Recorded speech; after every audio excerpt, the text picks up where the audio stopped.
ए minus B का क्या definition होता है कि अगर कोई भी एलिमेंट ए माइनस बी सेट का है तो वो ए का तो होगा बट बी का नहीं होगा। तो हमने क्या बोला, x belongs to A and x not belongs to B. तो इसको हमने क्या बोला, x belongs to A and अगर b का नहीं है तो b कंप्लीमेंट का है। तो फिर क्या हो गया, x belongs to A intersection b complement, if and only if. तो हमने क्या लिया, x belongs to A minus B if and only if x belongs to A intersection b complement.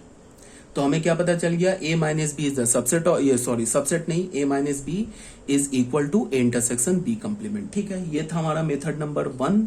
अब बच्चों आ जाओ मेथड नंबर 2 में। मेथड नंबर 2 में क्या बोल रहा है कि लेट x बी, वही सबसेट वाला प्रूफ करेंगे मेथड नंबर 2 से। Let x B any arbitrary element of a minus B. x हमने कोई भी रैंडम एलिमेंट या आर्बिटरी एलिमेंट उठा लिया a माइनस बी का। तो अगर x a माइनस बी का एलिमेंट है तो x a का एलिमेंट है एंड x b का एलिमेंट नहीं है। तो अगर x b का एलिमेंट नहीं है तो फिर b कंप्लीमेंट का एलिमेंट है, बीच में एंड है तो इंटरसेक्शन आ गया। तो x एलिमेंट क्या हो गया, a इंटरसेक्शन b कंप्लीमेंट का। तो x किसका एलिमेंट हम लेके चले थे, a माइनस बी का। किसका एलिमेंट मिल गया, a इंटरसेक्शन b कंप्लीमेंट का। तो यहां से हमें क्या पता चला, a minus B is the subset of a intersection b complement. इसे हमने फर्स्ट इक्वेशन बोल दिया। अगेन हमने क्या बोला, let y be any arbitrary element of a intersection b complement. y को हमने क्या बोल दिया, कोई भी रैंडम एलिमेंट बोल दिया इंटरसेक्शन b कंप्लीमेंट का। तो अगर y a intersection b complement का एलिमेंट है तो y a का भी है एंड y b कंप्लीमेंट का भी एलिमेंट है। ठीक है, तो एंड इंटरसेक्शन है तो एंड आ गया। तो y एलिमेंट ऑफ a अगर b कंप्लीमेंट का एलिमेंट है तो फिर b का एलिमेंट नहीं है। तो फिर ये डेफिनेशन किसका आ गया, ये तो a माइनस बी का आ गया ना। तो y एलिमेंट हो जाएगा a माइनस बी का। तो y हमने किसका एलिमेंट लेके चले थे, a इंटरसेक्शन b कंप्लीमेंट का। y हमें किसका एलिमेंट मिल गया, a माइनस बी का। तो हमें क्या पता चला, a intersection b complement is the subset of a minus B. तो 1 एंड 2 से क्या प्रूफ हो गया, a minus B is equal to a intersection b complement. ये हो गया हमारा। ठीक है, अब बच्चों आ जाओ मेथड नंबर 3, ये वेन डायग्राम से। फिर वेन डायग्राम में वही a माइनस बी को हमने शेडिंग किया। a में से ये सेट है ना a, इसमें से b का तो यही पोर्शन है ना, बिकॉज ये तो दोनों में कॉमन है। तो a सेट में से b को हटा दिया, मतलब कि इंटरसेक्शन b को हटा दिया, तो ये शेडिंग आ गया a माइनस बी का। अब ये बताओ, ये शेडिंग किसकी है, a की, ये शेडिंग किसकी है, b की। इसका दोनों का हमें अगर इंटरसेक्शन लेना तो कॉमन लेना है। कॉमन क्या है, इतना ही तो शेडिंग कॉमन है। देख लो, यही तो शेडिंग कॉमन है, यही है ना। यहाँ भी देखो, इतने ही रीजन में यहाँ भी शेडिंग है और इतने ही रीजन में यहाँ भी शेडिंग है। तो ये कॉमन है, तो कॉमन हमने ले लिया। तो देख लो 1 एंड 2 से ये दोनों इक्वल प्रूफ हो गया। तो सेम लॉजिक से मैंने क्या बोला कि सेम लॉजिक से तुम b minus A is equal to B intersection a complement भी प्रूफ कर लेना। बस ये जो अभी हमने प्रूफ किया इसमें a का रोल b करेगा, b का रोल a करेगा। ठीक है, अब बच्चों आ जाओ थ्योरम नंबर 2 में। थ्योरम नंबर 2 जो है हमारा, ये ऑलरेडी मैंने तुम लोगों को बता रखा है, इसमें कोई नया थ्योरम नहीं है। अच्छा, ये कोई नया थ्योरम नहीं है, ऑलरेडी बता रखा है, इसका प्रूफ नहीं दिया था। ठीक है, तो प्रूफ देख लो। अभी इसमें क्या बोल रहा है, ये for any two sets A and B, कोई भी दो सेट ए और बी के लिए अगर ए यूनियन बी बी के इक्वल है, इसका क्या मतलब है, ए बी का सबसेट है। अगर तुम किसी भी सबसेट का यूनियन सुपर सेट के साथ लोगे तो हमें सबसेट, ये सुपर सेट आ जाएगा। और तुम अगर किसी भी सबसेट का इंटरसेक्शन सुपर सेट के साथ लोगे तो सबसेट आ जाएगा। तो हमने क्या बोला, ए यूनियन बी अगर बी के इक्वल है तो ए बी का सबसेट है।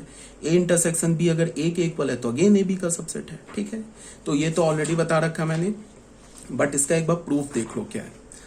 प्रूफ में बच्चों क्या है कि हमने क्या मान लिया कि let A intersection A is the subset of B. A को हमने क्या मान लिया कि बी का सबसेट है। तो हमें क्या प्रूफ करना है, then we have to prove that A union B is equal to B. हमने क्या बोला कि हमने ए को बी का सबसेट मान लिया। अब हमें क्या प्रूफ करना है कि ए यूनियन बी बी के इक्वल है। तो एक बात, सिंपल सी बात है, ये तो क्लियर है ना कि बी जो होगा वो सबसेट होगा ए यूनियन बी का, और ए भी सबसेट होगा ए यूनियन बी का। ए जो होगा वो सबसेट होगा ए यूनियन बी का, और बी जो होगा वो भी सबसेट होगा ए यूनियन बी का, बिकॉज ए के सारे एलिमेंट ए यूनियन बी में प्रेजेंट है और बी के भी सारे एलिमेंट ए यूनियन बी में प्रेजेंट है। तो A is the subset of A union B and B is also the subset of A union B. तो हमने क्या बोला, B is the subset of A union B.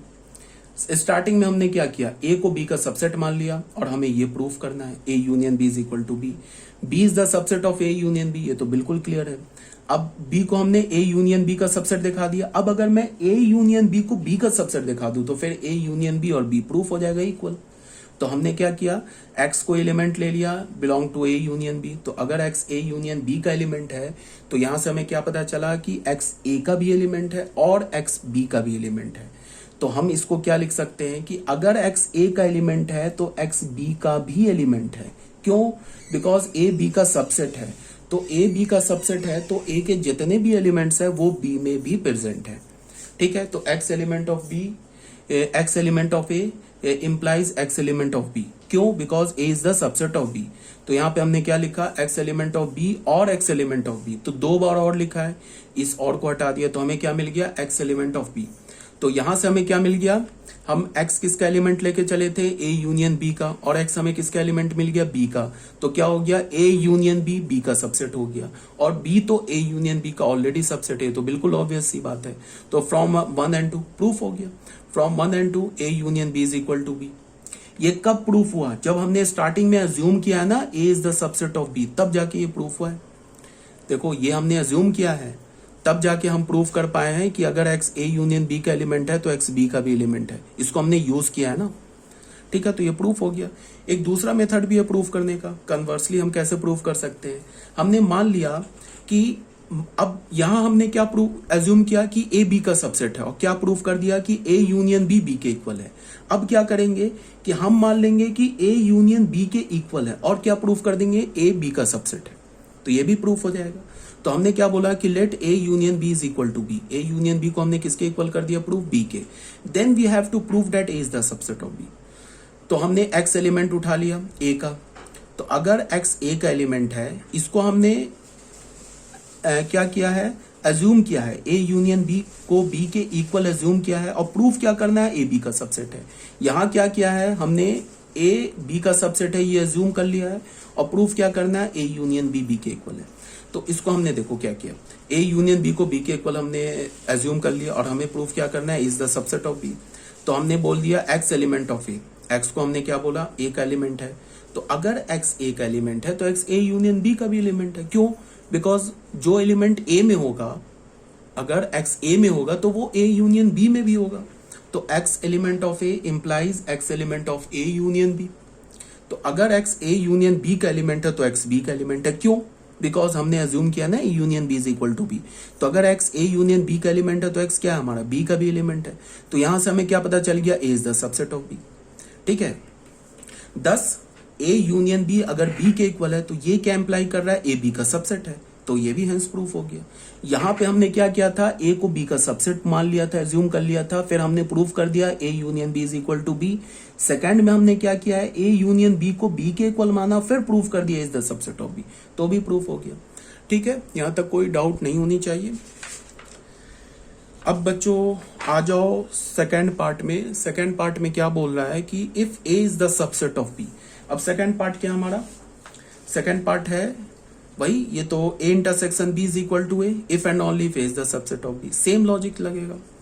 ठीक है, हमने क्या बोला कि let A is the subset of B.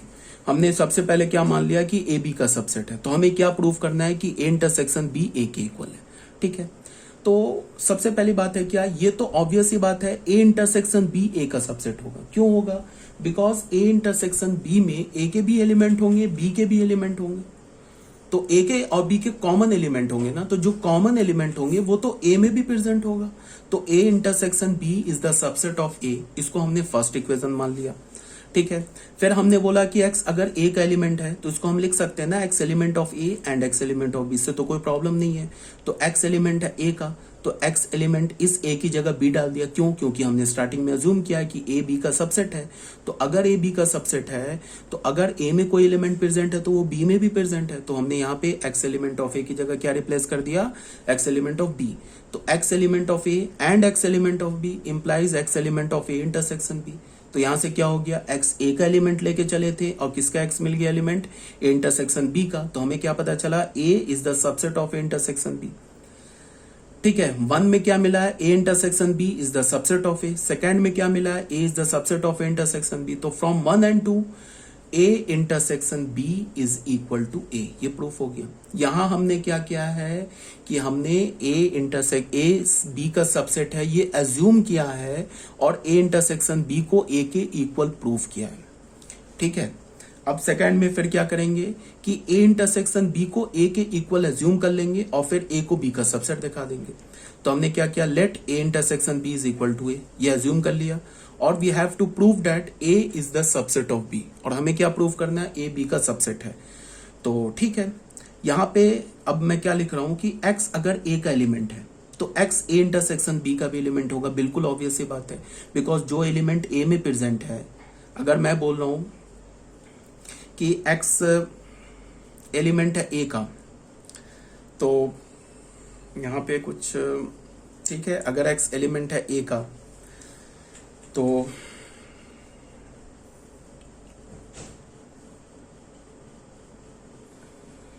ठीक है, इसको तुम ऐसे देखो कि अगर x एलिमेंट है a का तो x एलिमेंट है a इंटरसेक्शन b का। ये लॉजिक सही नहीं है बच्चों, यहाँ पे ये गड़बड़ लग रहा है कुछ, बिकॉज अगर कोई भी रैंडम एलिमेंट a का है तो वो a इंटरसेक्शन b का एलिमेंट हो भी सकता है ना। अच्छा ठीक है, सॉरी यहाँ पे हमने अज्यूम किया है ना बच्चों, ये देखो, ये अज्यूम किया है ना हमने, इंटरसेक्शन बी सेट को ए के इक्वल अज्यूम किया है ना। तो अगर एक्स ए का एलिमेंट है तो एक्स इंटरसेक्शन बी का भी एलिमेंट है। क्यों? बिकॉज ए इंटरसेक्शन बी जो सेट है वो तो ए के इक्वल है। बट अगर ये अज्यूम नहीं करता तो ये गलत स्टेटमेंट हो जाता। क्यों? बिकॉज अगर मैं बोलूं कि एक्स ए का एलिमेंट है तो जरूरी थोड़े ना कि वो इंटरसेक्शन बी का भी एलिमेंट है। लेकिन हमने यहाँ क्या अज्यूम कर रखा है कि A intersection B set A का एलिमेंट है। तो अगर x a का एलिमेंट है तो वो x a इंटरसेक्शन b का भी एलिमेंट है। ये बात आ गई समझ में? तो इसको मैं क्या लिखूंगा, x element of a and x element of b। Intersection है तो एंड आ जाएगा। तो इसको मैं क्या लिख सकता हूं, x एलिमेंट ऑफ b। क्यों? कि x एलिमेंट a का भी है एंड x एलिमेंट b का भी है। तो इसका मतलब क्या है, x एलिमेंट b का है। ठीक है, तो यहां से हम क्या लेके चले थे कि x a का एलिमेंट है, हमें क्या मिला कि x b का एलिमेंट है। तो a क्या हो गया, b का सबसेट हो गया। तो a is the subset of b। अब हमने क्या बोला, a intersection b is equal to a implies a is the subset of b। तो ये भी प्रूफ हो गया। फर्स्ट में हमने क्या किया था, a को b का सबसेट मान लिया था और क्या प्रूफ कर दिया, a intersection b is equal to a। Second में हमने क्या किया, a इंटरसेक्शन b को a के इक्वल एज्यूम कर लिया और प्रूफ क्या कर दिया, a is the subset of b। ठीक है बच्चों, तो ये भी हमारा जो है पीडीएफ कंप्लीट हो गया।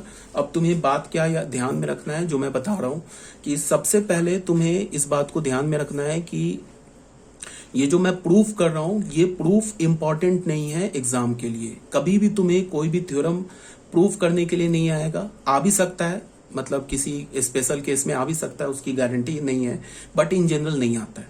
बट ये प्रूफ करने से क्या होगा, तुम्हारा जो लॉजिक है ना सेट का, वो काफी क्लियर होगा। इसीलिए मैं प्रूफ कर रहा हूं। जनरली टीचर्स क्या करते हैं कि सिर्फ तुम्हें थ्योरम्स लिखवा देंगे कि देखो बेटा ये थ्योरम्स है, इसको तुम रट जाओ। तो मैं भी बोल रहा हूं थ्योरम्स रट जाओ, बट तुम्हें करना क्या है, इन थ्योरम्स का एक बार प्रूफ खुद से लिख के देख लो, खुद से एक बार प्रूफ लिख लो। और जो मैं वीडियो लेक्चर में तुम्हें जो प्रूफ समझा रहा हूं इसको एक दो बार देख लो। क्यों? इससे तुम्हें बेनिफिट क्या मिलेगा कि जब तुम क्वेश्चन सॉल्व करोगे ना, प्रूफ डेट वाले क्वेश्चंस, तो उसमें तुम्हें जो ये लॉजिक मैं यहाँ यूज कर रहा हूं ना, वो लॉजिक काम आएगा। समझ रहे हो ना बात को?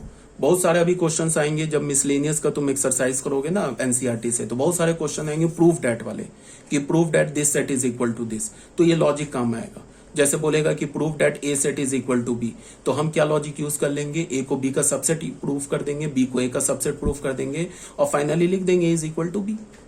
तो ऐसे लॉजिक यूज करेंगे। जहां पे मैंने एंड में क्या लॉजिक यूज होता है, और में क्या लॉजिक यूज होता है। अगर मैंने बोला कि एक्स एलिमेंट नहीं है ए यूनियन बी का, तो इसका मतलब क्या हुआ कि एक्स एलिमेंट नहीं है ए का एंड एक्स एलिमेंट नहीं है बी का।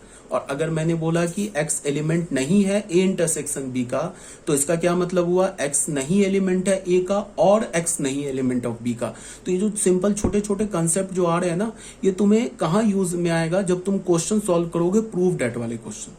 तो ये ऐसा नहीं है कि मैं तुम्हारा टाइम वेस्ट कर रहा हूं या तुम्हें मैं फालतू का एक्स्ट्रा पढ़ा रहा हूं।